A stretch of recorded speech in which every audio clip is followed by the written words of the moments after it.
সুধী দর্শক, আমাদের শুভেচ্ছা জানবেন। আপনাদের আমন্ত্রণ জানাচ্ছি সিএসআর অনুষ্ঠানমালার আজকের পর্বে। এই পর্যায়ে আজকে আমাদের শেষ অনুষ্ঠান। আপনারা হয়তো লক্ষ্য করেছেন আগের পর্বে, আগের অনুষ্ঠানগুলোতে আমরা সিএসআর এর নানান দিক নিয়ে কথা বলেছি।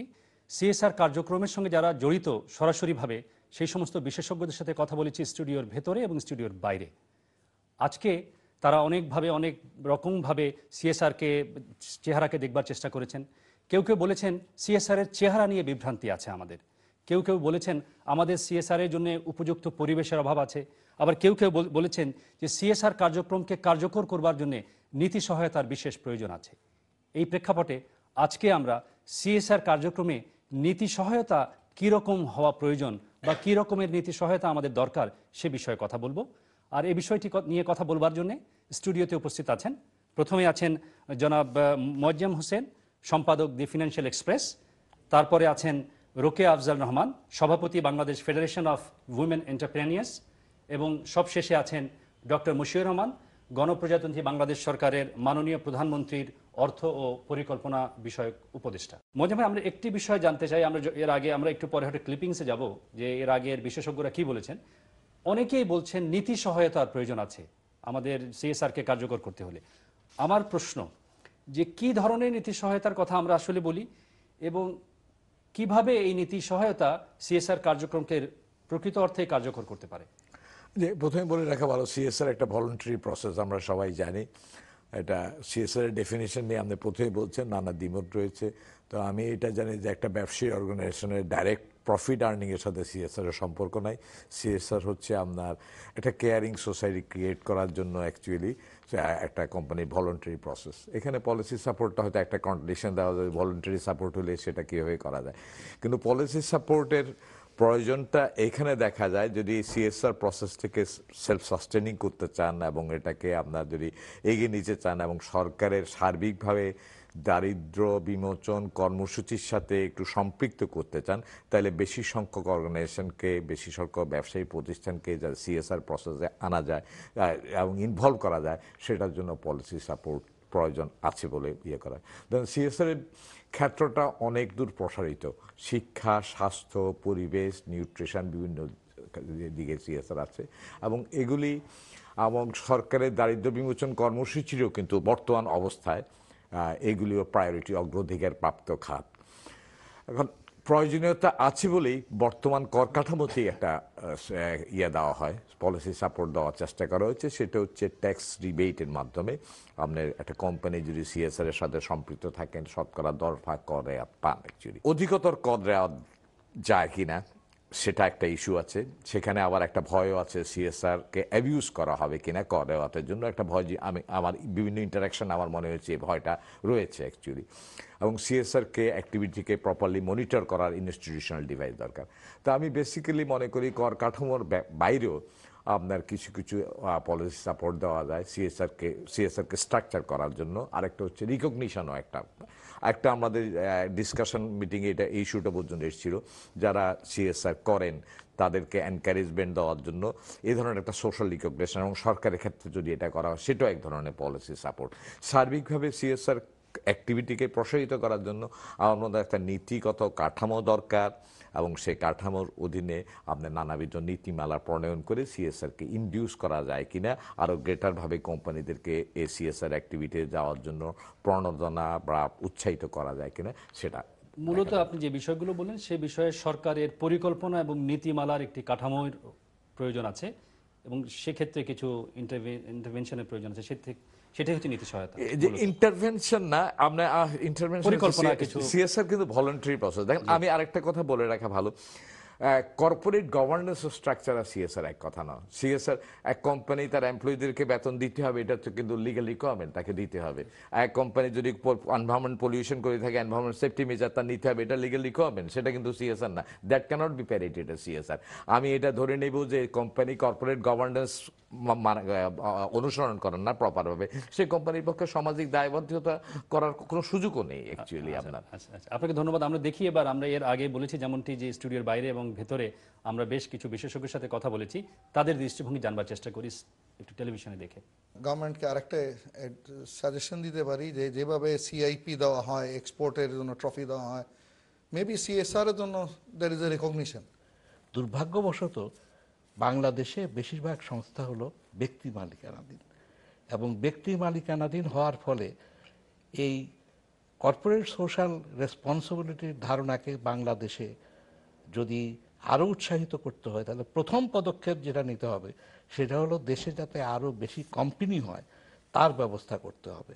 আমি একটা পয়েন্টে অ্যাড করবো যে কর্পোরেট সোশ্যাল রেসপন্সিবিলিটির সাথে যেভাবে প্রণোদনা জড়িত, তেমনি কর্পোরেট সোশ্যাল ইরেসপন্সিবিলিটি নামক একটা টার্ম আসা উচিত, যার জন্য নেগেটিভ মানে ট্যাক্স আনার দরকার। অর্থাৎ আমি যদি ইরেসপন্সিবল অ্যাক্ট করি তার জন্য একটা পানিশমেন্ট মেকানিজম, এই দুইটা একত্রে যেতে হবে। সিএসআর করলে পরে ব্যাংকগুলো যাতে উপযুক্ত ট্যাক্স ব্রেক পায়, সেজন্য আমরা এনবিআর এর সাথে কথা বলছি এবং এটা রিলেট করবার চেষ্টা করছি। এখন আইন আছে যে কৃষি শুধুমাত্র শিক্ষা খাতে যদি তারা কাজ করে তাহলে তাদেরকে খানিকটা সুবিধা দেয়, সিএসআর সুবিধা দেয়। কিন্তু বিশেষ বিশেষ ক্ষেত্রে ব্যাংকগুলোকে যদি আমরা উৎসাহিত করতে পারি, এনবিআরকেও যদি উৎসাহিত করতে পারি যে দারিদ্র্য নিরসনের ক্ষেত্রে এবং বিশেষ করে জনশক্তির মান উন্নয়নের ক্ষেত্রে যদি তারা ভূমিকা রাখে, আমার মনে হয় যে সেটাও সিএসআর হিসেবে তারা ট্যাক্স ব্রেক পাওয়ার উপযুক্ত। তো এরকম যদি এই সরকার যদি কিছু সহায়তা করে, যেমন আপনার যদি ইনফ্রাস্ট্রাকচারটা যদি সরকার দেয়,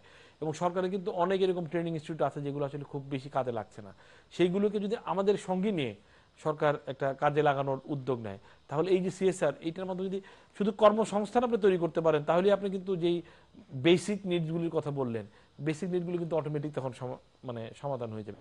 Public-private partnership does not mean that public and private together will do business. No, public-private partnership implies that together we will work to uphold the interest of the country. পরিবেশ বান্ধব উন্নয়ন না হলে সেটা কিন্তু টেকসই হবে না। ব্যাংকগুলো যেখানে ঋণ দিচ্ছে, ঋণের কথাই যদি বলি, কিংবা যদি সিএসআর এর মাধ্যমে সাহায্য দিচ্ছে কোনো শিল্প প্রতিষ্ঠান গড়ে ওঠার জন্য, পরিবেশের ক্ষতি না করে কিভাবে করা যায় সেই ক্ষেত্রে যদি সেটাকে যদি পলিসির মধ্যে না আনা হয়, এবং আমার মনে হয় এটা ম্যান্ডেটরি করা উচিত, সেটা একটা। আরেকটা দ্বিতীয় আরেকটা হচ্ছে যে মহিলাদের ব্যাপার, অর্থাৎ সমাজে সবচেয়ে হতদরিদ্র তাদের জন্য কিছু কার্যক্রমের কথা বলা হচ্ছে, সেখানে মহিলা আসতে পারে, কিন্তু এটা হওয়া উচিত টার্গেটেড, একদম আলাদাভাবে। আমি মনে করি যে কোনো বেনিফিটের জন্য আমি সিএসআর করব, এই কনসেপ্টটাই আমার কাছে কন্ট্রাডিক্টরি মনে হয়। জি, তার কারণ হচ্ছে যে তাহলে তো এটা তো আর ওই ঠিক কর্পোরেট সোশ্যাল রেসপন্সিবিলিটি থাকছে না, এবং কর্পোরেট সার্বিক যে কর্পোরেট গভর্নেন্স, তার মধ্যে কিন্তু যে 4টা স্তম্ভ আছে, আজকালকার দিনে কর্পোরেট সোশ্যাল রেসপন্সিবিলিটিকে একটা তার স্তম্ভ হিসেবে ধরা হয় আর কি। আমরা বেশ কিছু ক্লিপস দেখলাম এবং বিশেষজ্ঞদের মতামত শুনলাম। আপা, যদি আপনার কাছে আসি, যে আমরা একটি বিষয় দেখেছি, স্থানীয় পর্যায়ে হতদরিদ্র মহিলাদেরকে টার্গেটেড অ্যাপ্রোচে দারিদ্র্য নিরসনের একটি পরিকল্পনা বা সাজেশন এসছে। আপনি কি মনে করেন যে দারিদ্র্য নিরসনে হতদরিদ্র মহিলাদেরকে কিভাবে সিএসআর কার্যক্রম আসলে সাহায্য করতে পারে, এবং এক্ষেত্রে কি ধরনের নীতি সহায়তা প্রয়োজন আমাদের? আমাদের কিছু গভর্নমেন্ট পলিসি সাপোর্ট, ট্যাক্স বেনিফিটের দরকার। মোয়াজ্জেম ভাই বললেন যে অ্যাবিউজ হতে পারে, অ্যাবিউজ হলেও তারপরেও আমাদের চেষ্টা করতে হবে। 1-2 জন অ্যাবিউজ করবেন, কিন্তু তারপরে 8-9 জন এগিয়ে আসবেন সিএসআর করতে, কর্পোরেট সোশ্যাল রেসপন্সিবিলিটি। অনেকের মধ্যে আজকাল ওনারা অ্যাওয়্যার, ওনারা ক্ষীণ, ওনারা করবেন, আর করা উচিত, কারণ এটা ডিরেক্টলি পভার্টি রিডাকশনে অ্যাড্রেস করছে। আমরা বেনাপোলে মহিলাদেরকে নিয়ে, আলট্রাপুয়ার মহিলাদের নিয়ে কাজ করেছি। তা আমাদের ওখানে চেষ্টা আছে গ্রুপ ফর্ম করে ওদেরকে ট্রেনিং দেওয়া যাবে, এমব্রয়ডারি যেটা, আর ওইটাকে আবার আমরা মার্কেটিং করবার চেষ্টা করব। তো সাস্টেনেবল ওদের ডেভেলপমেন্ট, যেন ওরা আলট্রাপুয়ার থেকে আস্তে আস্তে আস্তে উন্নতি করতে পারে, এবং এর জন্য যে অর্থের প্রয়োজন সেটি আসবে কর্পোরেট সেক্টর থেকে, এরকম একটি আছে। আচ্ছা আচ্ছা, আপনাকে ধন্যবাদ। স্যার, আপনার কাছে আসি এবার। যে আমরা দেখেছি যে আমাদের যে সরকারের যে উন্নয়ন লক্ষ্যমাত্রা বা দারিদ্র্য বিমোচনের যে প্রচেষ্টা আছে, সিএসআর এর কার্যক্রম সেই প্রচেষ্টাকে বা সেই লক্ষ্যমাত্রাকে কিভাবে সহায়তা করতে পারে, এক, এবং এই সিএসআর কে উন্নয়নের মূল ধারায় নিয়ে আসার জন্য সরকার কি করতে পারে বা কি করছে, যদি একটু বলেন। আমি যে ক্লিপিং দেখলাম এবং মোয়াজ্জেম এবং মিস্টার রহমানের কথা যে শুনলাম, এতে মনে হচ্ছে যে আমার যে সিএসআর ধারণা সম্পর্কে বিভিন্ন রকম মতামত আছে, এবং সিএসআর কোনটাকে বলা হবে এটা নির্ধারণ করার পরেই বোধহয় সরকারের নীতি সহায়তা, ট্যাক্স রিলিফ ইত্যাদি আসে। একটা হলো যে যে কোনো ব্যবসা প্রতিষ্ঠান, যে কোনো শিল্প প্রতিষ্ঠানের কতগুলো প্রাথমিক দায়িত্ব আছে, যেমন তার কর্মচারীদেরকে ঠিকমতো বেতন দিতে হবে, তাদের কাজের পরিবেশ ঠিক রাখতে হবে, ওদের কাজের ফলে যেন পরিবেশ নষ্ট না হয় ইত্যাদি, এগুলো আছে। তো যারা এ সকল দায়িত্ব পালন করার পরে যে মুনাফা থাকবে, সেই মুনাফাটাকে সমাজের কিছু উপকারের জন্য নিজেরা সম্পূর্ণভাবে অ্যাপ্রোপ্রিয়েট না করে হয়তো সমাজের কাজে লাগালো। যেটা মিসেস রহমান বললেন যে একটা গ্রুপকে তারা অর্গানাইজ করেছেন, অর্গানাইজ করার পর তার যে প্রাথমিক পুঁজি বা প্রাথমিক যে প্রচেষ্টা সেটাতে সহায়তা করেছেন এবং সেখানে তারা কাজ করতে পারবে। তারপরে দেখা যাবে যে সিএসআর হিসাবে যেটা কাজ হচ্ছে সে হলো যে ওয়েলথ শেয়ারিং। কর্পোরেট সেক্টরে যে ওয়েলথ জেনারেট করতেছে, ওদের নিজস্ব দায়িত্ব সকল প্রতিপালন করার পরে যে ওয়েলথ থাকতেছে, সেই সম্পদটা তারা সমাজের কোনো না কোনো লোকের জন্য ব্যবহার করার সুযোগ সৃষ্টি করছেন। এর সাথে একটা হলো যে কর রেয়াত বা অন্য কোনো রকম হতে পারে কিনা। একজন বললেন যেমন সিআইপির মতো কাউকে হয়তো বলতে পারে, যারা সিএসআর বা এই জাতীয় কাজ অনেক বড় পরিমাণে করে, লক্ষণীয় পরিমাণে করে, তারা সমাজের একটা রেকগনিশন পায়। এবং এই মুহূর্তে বোধহয় এই জাতীয় কোনো প্রাতিষ্ঠানিক পদবি দেওয়া, প্রাতিষ্ঠানিক সম্মাননা দেওয়ার কিছু রীতি বোধহয় এখনো আসেনি। তো এটা হতে পারে, সিআইপি যদি ওখানে হতে পারে, এই জায়গাও সিআইপি বা অন্য কোনো নামে এটা হতে পারে। যেটা কর অবকাশের অপব্যবহার, এটা তদারকি, এইটা আমার মনে হয় যে একটা কঠিন জায়গা। কারণ কর রেয়াত একটা হতে পারে যে যদি কেউ তার নিজের যে সম্পদ আছে সেই সম্পদ কিছুটা যদি সে সমাজের কাজে লাগায়, সেটা রেকগনিশন এবং সেই জন্য কিছু সুবিধা দেওয়া, এটা হতে পারে। রেয়াত তখনই পাবে যদি দেখা যায় যে এটা সঠিকভাবে সঠিক দিকে দেওয়া হচ্ছে। আমি সঠিক ব্যবহার পর্যন্ত যাব না, কারণ সঠিক ব্যবহার হলে যে দেবেন ওর একটা খুব সরাসরি নিয়ন্ত্রণ থাকতে হবে। এবং যাদেরকে দেবেন তাদের যদি নিজেদের এই দায়িত্ববোধ না থাকে, খুব বেশি নিয়ন্ত্রণ করলে ওইটা আবার ওই কাজ করে না।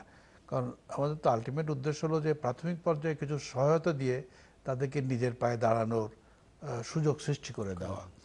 তবে সেখানে বোধহয় কর রেয়াতের যে সুযোগ, সেই সুযোগটা হয়তো সঠিক জায়গাতে টাকা দিয়েছে কিনা সেটা দেখার পরে কর রেয়াত দিতে পারে, এটা করতে পারে। আর যেটা প্রশ্ন যে দারিদ্র্য বিমোচন বা অন্য কোনো বড় রকম দায়িত্বে এদেরকে সম্পৃক্ত করা যায় কিনা, এইখানে বোধহয় এই বিষয়টা বোধহয় আরও পরীক্ষা নিরীক্ষার দরকার। কারণ যে স্কেলে আমাদের কাজ করা দরকার, সেই স্কেলের বড় ব্যবসা প্রতিষ্ঠান আমাদের এখানে খুব বেশি নাই।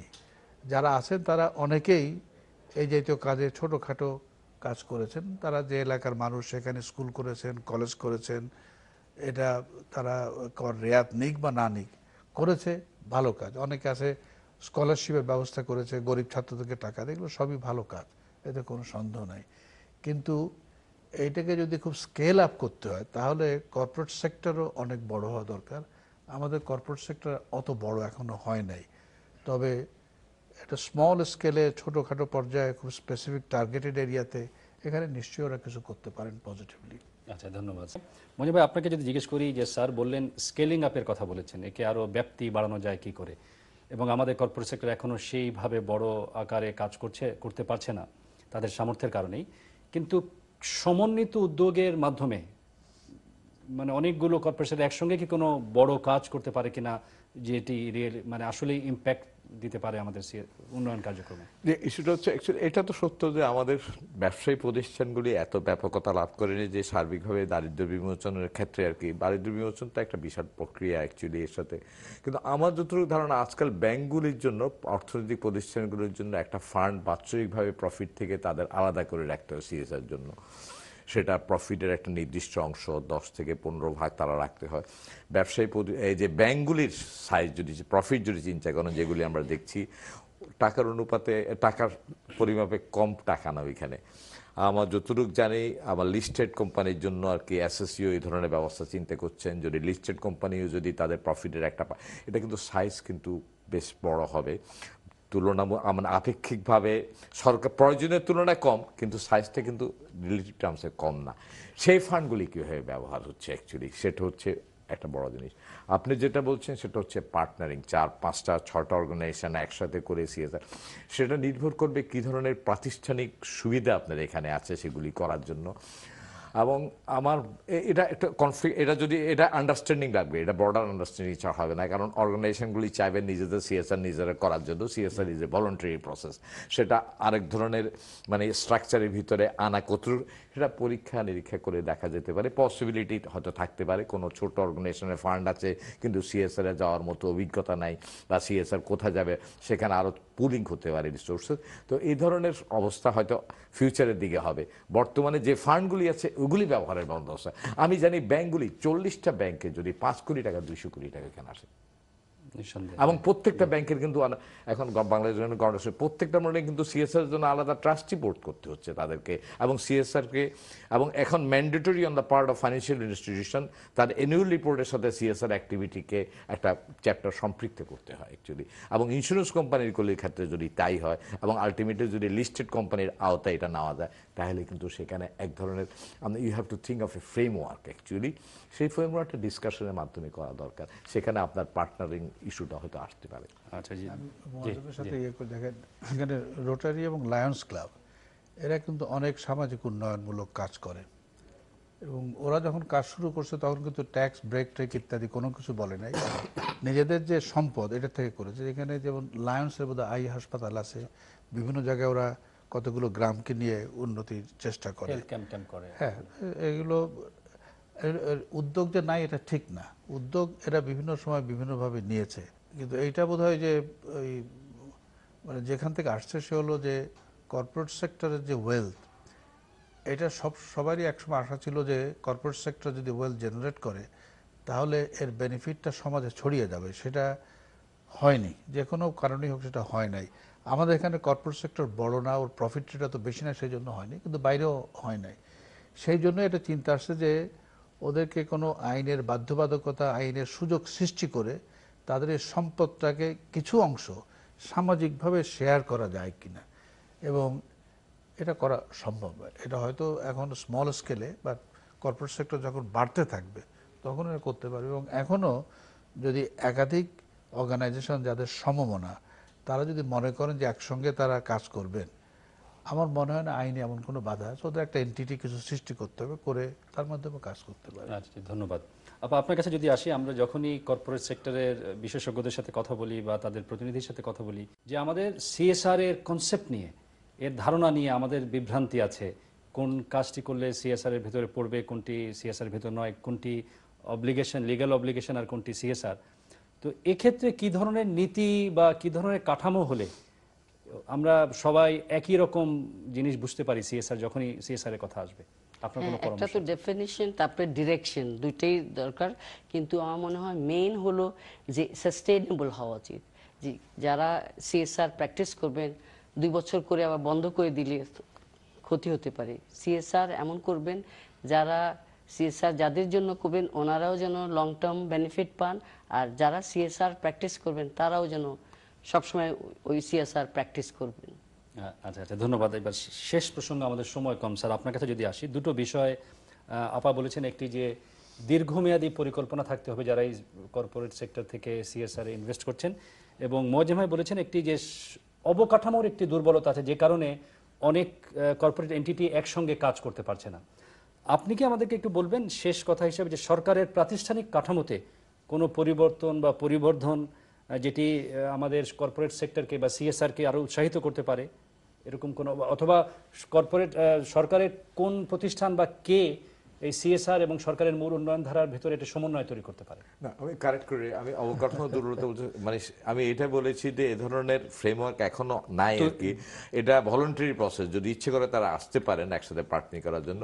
এটা ইনডিউসমেন্ট যদি পার্টনারিং করা সরকারের কোনো প্রণোদনা থাকলে হয়তো কাজটি আরো তারা উৎসাহিত হয়ে।